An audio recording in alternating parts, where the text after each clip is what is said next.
Welcome everybody, hope you're doing good. So, we are reading the Book of Mormon. We're in Alma chapter 55. This is a text of the LDS Church, the Latter-day Saints. Moroni refuses to exchange prisoners. The Lamanite guards are enticed to become drunk, and the Nephite prisoners are freed. The city of Gid is taken without bloodshed. Now it came to pass that when Moroni had received this epistle, he was more angry, because he knew that Ammoron had a perfect knowledge of his fraud.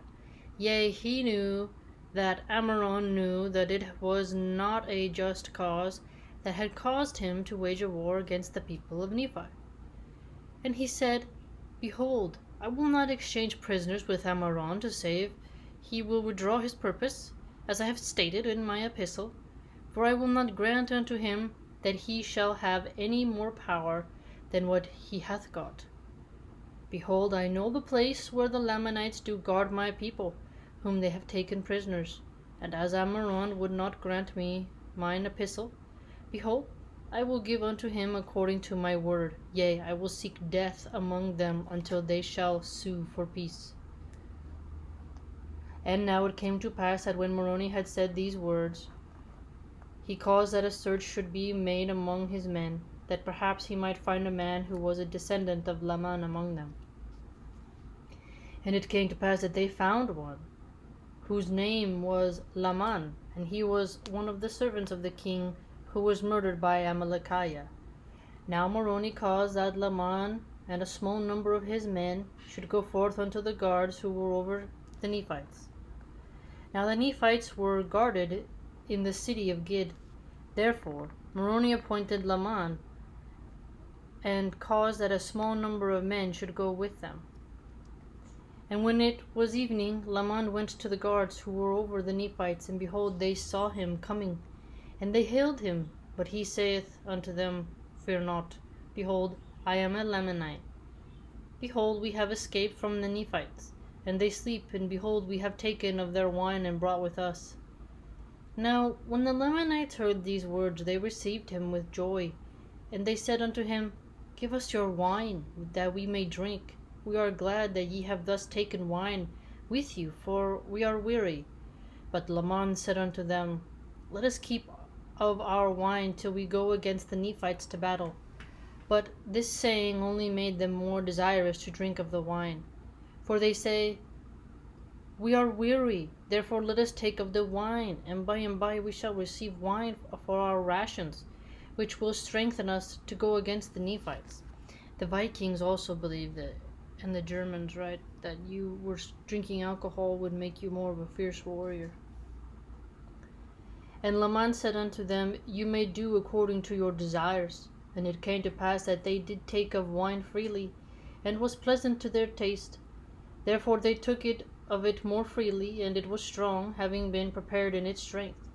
And it came to pass that they did drink and were merry, and by they were all drunken.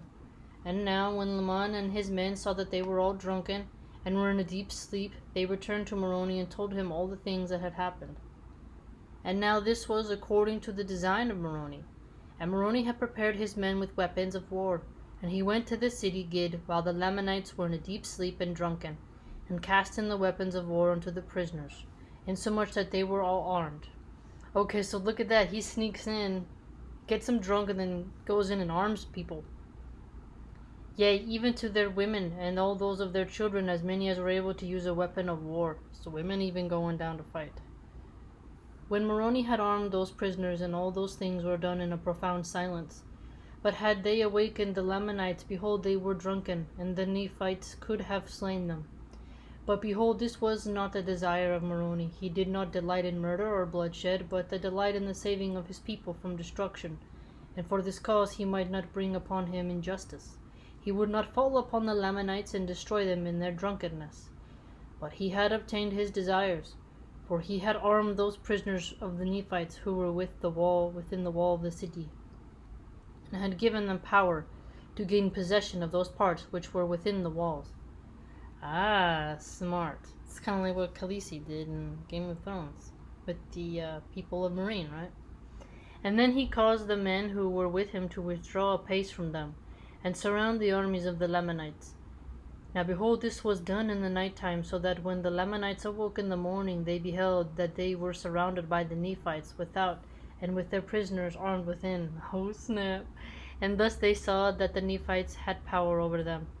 And in these circumstances they found that it was not expedient that they should fight with the Nephites. Therefore their chief captain demanded their weapons of war, and they brought them forth and cast them at the feet of the Nephites, pleading for mercy. Now behold, this was the desire of Moroni. He took them prisoners of war, and took possession of the city, and caused that all the prisoners should be liberated, who were Nephites. And they did join the army of Moroni, and were a great strength to his army. And it came to pass that he did cause the Lamanites, whom he had taken prisoners, that they should commence a labor in strengthening the fortifications round about the city of Gid. Okay, so now they're going to work for him to, build up the infrastructure.